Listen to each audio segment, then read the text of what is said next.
دەمەوێت گفتوگۆی زیاتر لەسەر ئەم باسە بکەم بزانم ئاخۆ چی دیکە ئەکرێ بۆ جوتیاران وە کێشە و گیر و گرفتەکانی جوتیاران چیە ئایا پەیوەندی نێوان یاخود هەماهەنگی وەزارەتی کشتتوکاڵی حکوومەتی هەرێمی کوردستان لەگەڵ حکوومەتی عێراقی چۆنە لەسەر ئەم پرسا بەڕێز بێگەر تاڵەبانی وەزیری کشتتوکاڵ و سەرچاوەکانی ئەو ڕاستەوخۆ لە هەولێرەوە لەگەڵمانان خاتو بێگەرت ئێوارەت باش سواز بۆی کە ئامادەی لەگەڵمان سەرەتا دەمەوێت جەژنە پیرۆزەت لێ بکەم جارێکی دیکە سواز چونکە بابەوە دەست پێ بکەم ئێمەی خانمان لە بۆنەکاندا دوو جار ئەرگ لەسەر شانمانە جارێک ئەرکی خانەوادە و خێزانەکانە جارێک ئەو ئەرکە گشتەیە ئەو پیشەیە کە لەسەر شانمانە بۆیە ئەم ئێوارەیە سواز دەکەم کە ئامادەی لەگەڵمان.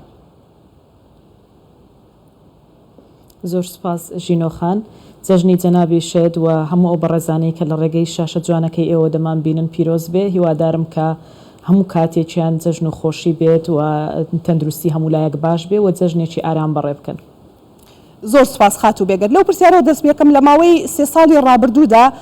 باسی دابینکردنی ئاسایشی خۆراک بکەین چونکە ئەمە خاڵێکی گرنگە بەلای وەزارەتی کشتتوکاڵ و حکوومەتی هەرێمی کوردستانەوە بزانین وەزارەتی کشتتوکاڵ هەنگاوەکانی بۆ دابینکردنی ئاسایشی خۆراک چی بۆ لە هەرێمی کوردستان.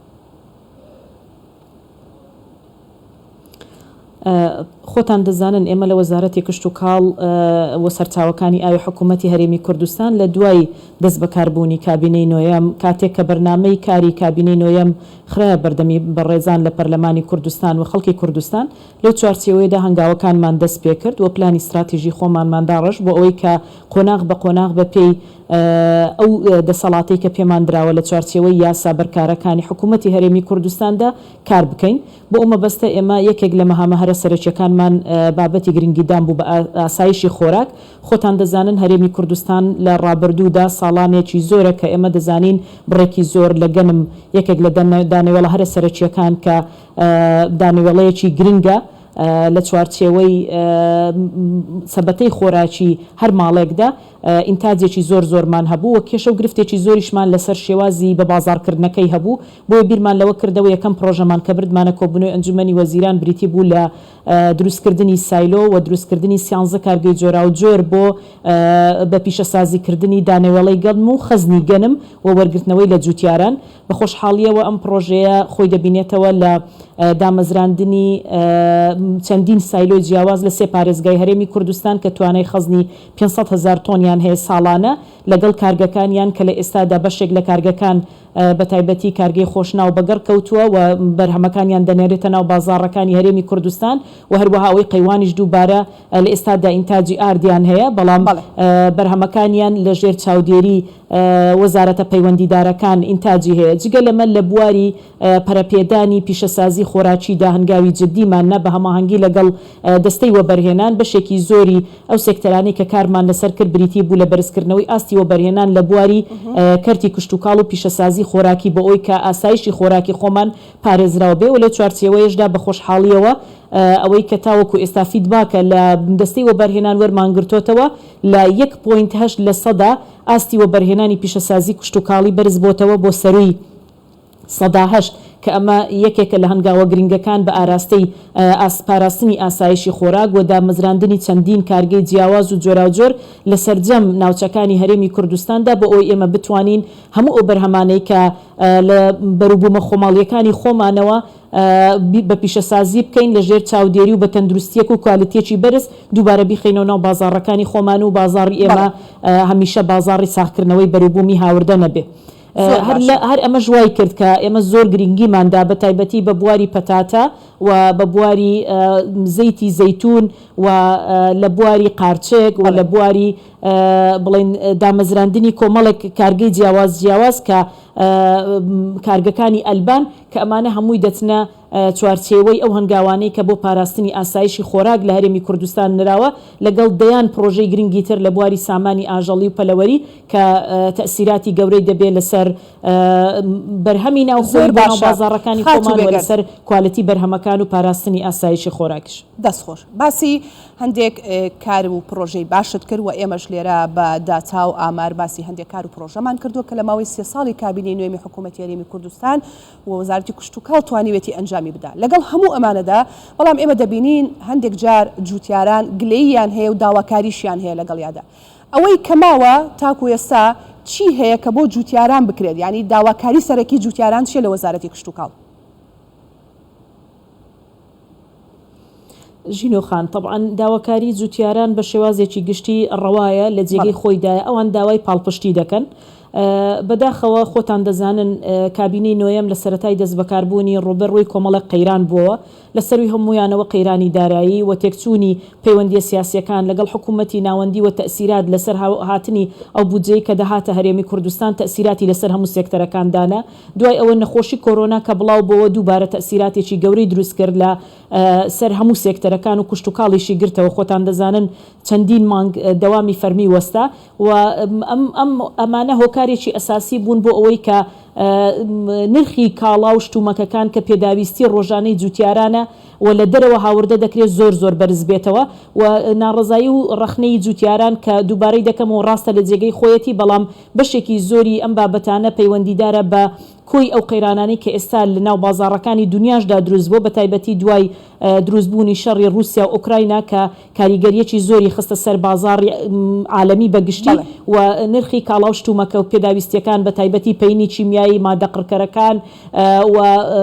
داو دەرمانی ڤێتێرنەری کە ئێمە هەمووی لە دەرەوە هاوردە دەکەین و بەشێکی زۆر بنەتۆ و هەموو ئەمانە تەسیراتێکی زۆریدانا کە بازاڕەکان سعری کاڵا و شتومەکەکان بەرز بەوە تەسیراتی لەسەر بازاڕی ئێمەشدانە و ئێمە لە ڕاستیدا بۆ ئەوەی کە پاڵپشتی جوتیارەکانی خۆمان بکەین کۆمەڵێک هەنگاو کە دەکرێت بڵێم یەکەمین جارە لە تاریخی حکوومەتی هەرێمی کوردستاندا کاری لەسەر دەکرێت بۆ نمونە لە ڕابردوودا وەزارەتی کوشت و کاڵ دەسەڵاتی لێخۆشببوونی گومرجی نەبووە بە بڕیارێکی تایبەت لە ئەنجومەنی وەزیرانەوە بەسپاسەوە بۆ ئەنجومەنی وەزیران بەگشتی کە بڕیاریاندا ئەم دەسەڵاتە بدرێتە ئێمە بۆ لێخۆشببوون لە هەموو ئەو مادە سەرەتاییانە یاخود ئەو پێداویستە کشت و کاڵیانەی کە جوتیاریان پێویستیانە و دەتوانن بێن لە وەزارەتی کشت و کاڵ بە نووسراوی فەرمی نووسراویان بۆ بکەین بۆ ئەوەی کە لە ڕێگەی وەزارەتی داراییەوە لێخۆشببوونی گومرجی بۆ کاڵا و پێداویستی کشت و کاڵیەکان بکرێ و دووبارە ئەنجومەنی وەزیران دوای ئەوەی کە پێشنیارێکمان بردە ئەنجومەنی وەزیران بۆ هێنانی ئامێری پێشکەوتوو بۆ جوتیاران بۆ ئەوەی کە ئاشنا بن بە تەکنەلۆژیای تازە دووبارە لە ئەنجومەنی وەزیران ئەم بابەتەش پەسەند کرا و بە بڕیارێک سێ وەزارەت ڕاست پێدرا ئێمە وەکو وەزارەتی کشت و کاڵ و سەرچاوەکانی ئاو وەزارەتی دارایی وەزارەتی ناوخۆ بۆ ئەوەی کە بتوانین دەرگا بکەینەوە تاوەکو لە چوارچێوەی میکانیزمێکدا ئامێری پێشکەوتوو بێنین بۆ جوتیاران کە ئیشاڵڵا لە چەند مانگی ئایندە ئەم بابەتە گەیشتۆتە قۆناغی کۆتایی تەنها ئەوە ماوەکە ئەو کۆمپانیایی کە متمانەی پێدەدرێ ئامێرەکان هاوردە بکات لە چەند مانگی ئایندە بتوانێت ڕێکارە پێویستەکان بەپێی یاسا و ڕێنمایەکان بگرێتە بەر لەگەڵ ئەوەشدا ئێمە هەموو تعلیماتی خۆمانمان هەموار کردەوە بۆ ئەوەی ئەو پەڕێکار ئاسانی بکەین بۆ جوتیارانی خۆمان تاوەکو دەعم و پاڵپشتیەکانیان بۆ دابین بکەین لە چوارچێوەی ڕێنمایەکانی وەزارەتی کشت و کاڵ و سەرچاوەکانی ئاو بە دەرچواندنی چەندین یاسای جیاواز کە ئەمەش پاڵپشتێکی گەورە بوو دووبارە بۆ جوتیاران زۆر باشە خات و بێگەرد بەڕێستان وەزیری کشت و کاڵ و سەرچاوەکانی ئاون و بۆ خۆش دەزانی ئێستا هەرێمی کوردستان و عێراق و ناوچەکە بە شێوەیەکی گشتی ڕوبەڕووی وشکە ساڵی بۆتەوانێت پلانی استراتیژی وەزارەتی کشت و کاڵ یاخود پلانی ئێوە چییە بۆ ڕوبەڕووبوونەوەی وشکە ساڵی بۆ یارمەتی زیاتری جوتیاران بۆی کە بەرووبوومەکانیان زیانی پێنەگات چونکە بۆ خۆ دەزانی لە زۆر ناوچە لە هەرێمی کوردستان زەنگی مەترسیدار لێدراوە لەسەر وشکە ساڵی بابەتی وشکە ساڵی بابەتێکە کە بەڕاستی نەک بەتەنها هەرێمی کوردستان بەڵکو عێراق و بەشتێکی زۆری وڵاتانی ڕۆژهەڵاتی ناوەڕاستی گرتوتەوە لەو چوارچێوەیەدا ئێمە وەکو هەرێمی کوردستان هەر لە سەرەتای هەستکردن بە ئەم دیاردەیە کە بەڕاستی دەکرێت بڵم کاریگەری زۆری کردوتە سەر بەشێکی ناوچەکانی هەرێمی کوردستان بە تایبەتی لەم دوو ساڵەی ساڵی پار و ئیمساڵ کە بەشێکی زۆری جوتیارەکانمان و بەرەبوومە کشت و کاڵیەکانیان لە ناوچون و جوتیارەکانیشمان ببورن ینی زەرەرمەند بوون بۆ ئەمە بەستە ئێمە ڕاستەوخۆ لەگەڵ حکوومەتی ناوەندی لەگەڵ وەزارەتی کشت و کاڵی حکوومەتی ناوەندی و لەگەڵ وەزارەتی سەرچاو ئاویەکانی عێراق کەوتینە سەرخەت و سێ راپۆرتی تایبەتمەندمان ئامادە کردووە ئیمساڵ ئەم راپۆرتانە تەفاسیل و وردەکاری زۆری تێدایە کە کاریگەریەکانی وشکە ساڵی دەردەخا لەسەر ناوچە بە ناوچەی هەرێمی کوردستان راپۆرتێک تایبەتە بە سەرچاوە ئاویەکان راپۆرتێک تایبەتە بە بەنداوەکان و کەمبوونەوەی ڕێژەی ئاوی بەنداوەکان و راپۆرتێکیش تایبەتە بە ئاستی کشت و کاڵی لە هەرێمی کوردستان و کاریگەریەکانی وشکە ساڵی لەم چوارچێوەیەدا بۆ ئەمە بەستە کۆمەڵێک بڕیاری گرنگ وەرگیرە یەکێک لە بڕیارەکان بریتی بوو لە بابەتی گرنگیدان بە ئاو چونکە خۆتان دەزانن ئاو زۆر گرنگە بۆ بواری کشت و کاڵی و ئەگەر ئاو نەبێت حتمما سێکتەری کشت و کاڵ وجودی نامێنێ لەبەرەوە لە بواری بەنداوەکاندا بە بڕیاری جەنابی سەرۆک وەزیران قەراردرا نزیکەی 13 ملیار دینار تەرخان کرا بۆ تەواوکردنی ئەو بەنداوانەی کە ڕێژەی ئینجازیان لە سەروی 175 بوو بۆ ئەو مەبەستە ئیشاءالله بۆ ساڵی ئایندە واتە وەرزی دابارینی ساڵی ئایندە 6 بەنداومان تەواو دەبێ وە گلدانەوەی ئاوی تێدا دەست پێ دەکەین کە نزیکەی 50 میلیۆن مەتر سێجا ئاو گل دەدەینەوە ئیشاءالله و 25 پۆند لە ئاستی هەرێمی کوردستان دروست دەکرێت ئەو پۆندانە ینی پۆندێکن کە لە ناوچە جیاوازەکان بۆ گلدانەوەی ئاوی باران و لەسەر ڕێڕەوی سەرچاوە ئاویەکانی ناوخۆی هەرێمی کوردستاندا دروست دەکرێن هەموو پارێزگاکانی هەرێمی کوردستانی تێدایە و جگە لەوەش لە پێدانی مۆڵەتی بیر بۆ ئەو ناچانی کە دووچاری وشکە ساڵی بوونەتەوە هەنگاوی جددیمان ناوە و لە هەمان کاتیشدا بڕیارە لەگەڵ دەستەی وەبەرهێنان بەیەکەوە هەماهەنگی بکەین بۆ دروستکردنی پرۆژەی ئاودێری گەورە کە ئەم پرۆژانە ڕاستەوخۆ ئاو لە زیەکانەوە بگوازنەوە سەر زەوی جوتیارەکان ئەوەی کە بۆ ئێمە زۆر گرنگە بابەتێکە کە دەمێ ئاماژەی پێ بدەم بریتە لە ئاشناکردنی جوتیارانی ئێمە بە میکانیزمی نوێ بە پێی بڵێن ئەو تەکنەلۆژیا تازەی کە ئێستا لە دنیادا بەکاردەهێنرێ لە چۆنیەتی ئیدارەدانی ئاو بەکارهێنانی ئاو بە شێوازێک کە ئێمە بتوانین سیستمێکی تازەی پێشکەوتوو بۆ ئینتاجی بەروبوومە کشت و کاڵیەکان بێنینە هەرێمی کوردستان لە چارچێوەیەدا ئێمە لە سەردانێکماندا بۆ وڵاتی دەستخۆش بەلامەوە گرنگە پرسیار لەسەر ئەوە بکەم باسی حکوومەتی ناوەندیت کرد کە لەسەر وشکە ساڵی راپۆرتان ئامادە کردووە بەڵام لە ماوەکانی ڕابردوشدا ئاگادار بووین کە چەندین کۆبوونەوە و دانیشتن و دانوستان کرا لە نێوان وەزارەتی کشت و کاڵی هەرێم و وەزارەتی کشت و کاڵی عێراقیدا چەندان یاداشتی لێک تێگەیشتن واژۆ کراوە ئایا ئەمانە هیچ کاری پێکرێ هەماهەنگیتان چۆنە لەگەڵ وەزارەتی کشت و کاڵی عێراقی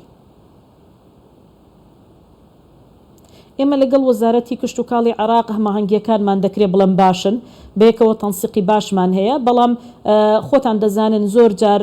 تێکچوونی پەیوەندی سیاسیەکان لەگەڵ یەکتریدا تەسیراتی لەسەر ئەو قرارانەش دەبێت کە لە ڕووی ئیداریەوە دەسەپێندرێ بەسەر هەرێمی کوردستاندا بۆیە بەداخەوە ئێمەش محکومین جاری وا هەیە بە کۆمەڵە قرارات کە دەردەچێندرێ بە شێوازێکی گشتی لە عێراقەوە بۆیە ئێمە ئیمساڵ بیرمان لەوە کردەوە بۆ ئەوەی کە گیر و گرفتی جوتیارەکانمان بە تەواوەتی چارەسەر بکەین حکوومەتی هەرێمی کوردستان چۆ ژێرباری ئەوەی کە لەگەڵ عێراقدا ببێتە خاوەنی یەک ڕۆژنامەی کشت و کاڵی بە ئەو مەبەستە لە مانگی چوارەوە تا ئیمڕۆ کە من قسە لەگەڵ جەنابتاندا دەکەم ئێمە لەگەڵ وەزارەتی کشت و کاڵی عێراق لە پەیوەندی داین چەندین جار یاداشنامە و ئیتیفاقمان لەگەڵ یەکتری داواژۆ کردووە بۆ چارەسەرکردنی ئەو کێشانەی کە هەن لە نێوان ئێمە و عێراقدا بە تایبەتی لە ڕۆیشتنی بەروبوومە کشت و کاڵی و بڵێن پرۆژەکانی سامانی ئاژەڵی کە ساڵانە کێشە و گرفتی زۆری تێدا دروست دەبێ ئەمڕۆ من لەگەڵ جەنابی وەزیری کشت و کاڵی عێراق بەیەکەوە لە پەیوەندیەکی تەلەفۆنیدا بەیەکەوە قسەمان کردووە لەسەر چارەسەرکردنی بڵێن ئەو کێشانەی کە هەن لە ڕۆیشتنی بەروبوومە کشت و کاڵیەکان کە بەداخەوە ساڵانە کاتێک بەروبوومی ئەوان پێدەگا ئێمە دەرگاکانمان واڵایە بازاڕەکانمان واڵایە بۆ بەرهەمەکانی جوتیارانی ئەوان بەڵام کاتێک کە بەرهەمی ئێمە پێدەگا یەکێک لە کێشەکان ئەوەیە ئەوان لە ڕاستیدا ڕعایەتی بەرهەمی جوتیارەکانی ئێمە ناکەن درگای مەرزەکان بەڕووی هاوردەکردنی بەروبوومی دەرەچیدا دەکەنەوە بە خۆشحاڵیەوە ئیمڕۆ ئێمە دوای ئەوەی کە ڕاوێژمان کردەوە لەگەڵ یەکتری کە چەندین ڕۆژە و چەند مانگێک لەمەوبەر ئێمە کارمان لەسەر ئەوە کردووە کە ڕعایەتی یەکتری بکەین و پابند بین بە ڕۆژنامە کشت و کاڵیەکەوە ئیمڕۆ دوا بڕیارمان وەرگرت کە بۆ چارەسەرکردنی ئەم کێشەیە ئەوان بڕیاری من بڕیارەکەتان لە کێوەرگرتووە وڵات و اعتماد دەکەنە سەر بەرهەمەکانی ئێمە ئیمڕۆ لە چوارچێوەی پەیوەندیی تەلەفۆنی لەگەڵ جەنابی وەزیری کشت و کاڵی عێراق بەڵێ زۆر باشە ئەوان لە کۆبوونەوەی ئەنجومەنی وەزیراندا بڕیاریان لەسەرداوە بەڵێ زۆر باشە خات و بێگەرت من لە ئەو داتا و ئامارەی کە لەبەر دەستما بوو خستمە ڕوو بۆ بینەرەکانی کوردستان 24 باسم لەوە کرد کە وەزارەتی کشت و کاڵ و سەرچاوەکانی ئاو توانیوێتی لە ماوەی 3 ساڵی کارکردنیدا خەرجی بە لە 170 کەم بکاتەوانێ و داهات بە لە 200 زیاد بکات کە ئەمە ڕێژەیەکی باشە لە ڕووی ئابووریە وەگەر سەیری بکەین پرسیارەکە ئەوەیە یاسای چاکسازی لە هەرێمی کوردستان کە یەکێکە لە یاسا گرنگەکان بەلای کابینەی نوێمی حکوومەتی هەرێمی کوردستان تا چەند هاوکار بۆ وەزارەتی کشت و کاڵ و سەرچاوەکانی ئاو بۆ ئەو جیاوازی ڕێژێ و ژمارەی کە باسم کرد بۆ بەڕێستان و بینەرەکان ئەکید ئەو ئەرقامەی کە جەنابەت ئاماژەت پێدا لە چوارچێوەی یاسای چاکسازیدا بووە کاتێک کە بڕیاردرا یاسای چاکسازی لە سەرجەم سێکتەرەکانی حکوومەتی هەرێمی کوردستان وەزارەتەکان جێبەجێ بکرێ. ئێمەش لە چوارچێوەی یاسای چاکسازیدا هەنگاوەکانی خۆمان ناوە بە ئاراستەی یەکەم ڕێخستنەوەی میلاکی وەزارەتمان و دووەم هەڵاوێردکردنی هەموو ئەو بەڕێزانەی کە فەرمانبەری وەزارەتی کشتتوکاڵن یاخودبوونی ناوی دووبارە یاخود دووموچە لە ناو وەزارەتەکەماندا ئەمانە هەمووی کۆتایی پێهێنراوە پەیڕەوی تایبەتی وەزارەتەکەمان داڕێژراوە و نێردراوە بۆ ئەنجومەنی وەزیران و داهات و سەرفیات لە سەرجەم نێوەندەکانی یاخود فەرمانگەکانی وەزارەتی کشتتوکاڵ بە ڕێژەی 170 کەم کراوەتەوە پێداچوونەوە بە ڕسوماتی وەزارەتماندا کراوە کە ئەو ڕسوماتانی وەردەگیرێ بەبێ ئەوەی کە تەسیراتێکی نەرێنی بکاتە سەر خاوەنی پرۆژەکان یاخود خاوەنکارانی بواری کشتتوکاڵی یاخود جوتیاران زیاد کراوە لە 100 زیاد کراوە. هەموو ئەم هەنگاوانە لە چوارچێوەی یاسای چاکسازیدا بۆ ئەوی ئێمە بتوانین خزمەتگوزاری زیاتر پێشکەشی جوتیارانی خۆشەویست و خاوەنکار و پرۆژەکانی کشتتوکاڵی بکەین و لەو چوارچێوەیەشدا هەموو ئەو بابەتانەی کە لە ڕابردوودا مای سەرنج بوون یاخود زۆر جار مای ڕەخنە بوونە لەلایەن جوتیاران و خاوەنکارانەوە نەیهێڵین هەر بۆ ئەومە بەستە کۆنتاکتێک یاخود پەیوەندیەکی مباشرمان لەگەڵ جوتیاران دروست کرد کە لە هەموو ڕۆژانێکی سێشەمەدا هەر لەبەر ڕۆشنایی قانونی چاکسازی بووە ئێمە دیداری ڕاستەوخۆمان لەگەڵ جوتیاران هەبووە و ڕاستەوخۆ پەیوەندیەکانمان لەگەڵ خەڵکدا گرێداوە بۆ ئەوەی کە گوێبیستی خواست و داواکاریەکانیان بین و هەموو ئەو هەنگاوانەی کە پێویست بۆ لە چوارچێوەی قانونی چاکسازیدا ئێمە لە وەزارەتەکەی خۆمان جێبەجێمان کردو. زۆر باشە خات و بێگەر کەواتە لەسەر ڕۆشنایی هەموو ئەو خاڵانە و ئەو ڕوونکردنەوەی بەڕێستان کردە. ئایا کەرتی کشتتوکاڵ لە ئێسادا دەتوانێت ببێتە ئەوەی کە زیادکردنی ژێرخانی ئابووری وەکو حکوومەتی هەرێمی کوردستان دەوێت یاخود نەخێر هێشتا کەرتی کشتتوکاڵ کاری زیاتری پێویستە بۆی بتوانێت هاوکارێکی باش بێ بۆ ژێرخانی ئابووری لە هەرێم؟ من پێم وایە ئەگەر سەیرێکی کارەکانی سێکتەری کشتتوکاڵ و ئاو بکەین لە کابینی نوێمی حکوومەتی هەرێمی کوردستان و بەراوردێکی داتا و ئەرقامەکان بکەین دەکرێت بڵێم هەنگاوی زۆر گەورە لەم کابینێنراوە. ئەو هەنگاوانە کە بەشێکیان دەکرێت ناوی لێ بنین بە بنیەی تەحتی لە بواری کەرتی کشتتوکاڵدا و پەرەپێدانی ئەم هەنگاوانە پێویستی بە دعمی زیاترە بۆ لە کابینەکانی ئایندا چونکە خۆتان دەزانن لەوانەیە لە ڕابردوودا ئەمە اعتیمادی سەرەکیمان لە سەرداهاتێکی سەرەکی بوو بێ بۆ ناوخۆی هەرێمی کوردستان کە بریتی بۆ لەنەوت یاخود زیادکردنی بۆ نمونە داهاتی دەواازە سنووریەکان بەڵام ئەوەی کە گرنگە لەم کابینەیە خواستێکی گەورە لەسەر پەرەپێدانی سێکتەری کشتتوکاڵ و پاڵپشتێکی گەورەش بۆ سێکتەری کشتتوکاڵ و ئاو هەبووە ئەمە ژوای کردووە کە ئێمە لە وەزارەتی کشتتوکاڵ لە بەر ڕۆشنایی ئەو پاڵپشتەی کە هەبووە چ لەلایەن جەنابی سەرۆک وەزیران چ جێگری سەرۆک وەزیران و وەزارەتە پەیوەندیدارەکانی تر لەگەڵماندا توانیومانە بەڕاستی سیاسەتێکدا بڕێژین کە سیاسەتی پەرەپێدانی سێکتەری کشتتوکاڵە بەڵام کەرتی کشتتوکاڵ ڕۆژانە بە پێی مانگ و بە پێی وەرزەکانی ساڵ دەکرێت بڵم پێویستی بەوەیە کە پاڵپشتی بکرێت پێویستی بەوەیە کە سیاسەتێکی نوێی لەگەڵدا بڕێژرێەوە پێویستی بەوەیە کە تەکنەلۆژیای تازەی تێدا پەرە بدرێت تاوەکو جوتیارەکانمان بتوانن ئاستی تواناکانی خۆیان زیاتر بەرز بکەنەوە لە هەمان کاتیشدا ئەو کاتە بڵێن هەم ئێمە لە ڕووی ئاسایشی خۆراک هەمیش لە ڕووی ئەوەی کە وەکو سەرچاوەیەکی تری داهاتی حکوومەتی هەرێمی کوردستان لێ بڕواندرێ وەکووتم بنەماکانی داڕێژراوە پێویستی بە دام و پاڵپشتێکی زیاترە بۆ ئەوی بتوانێت ببێتە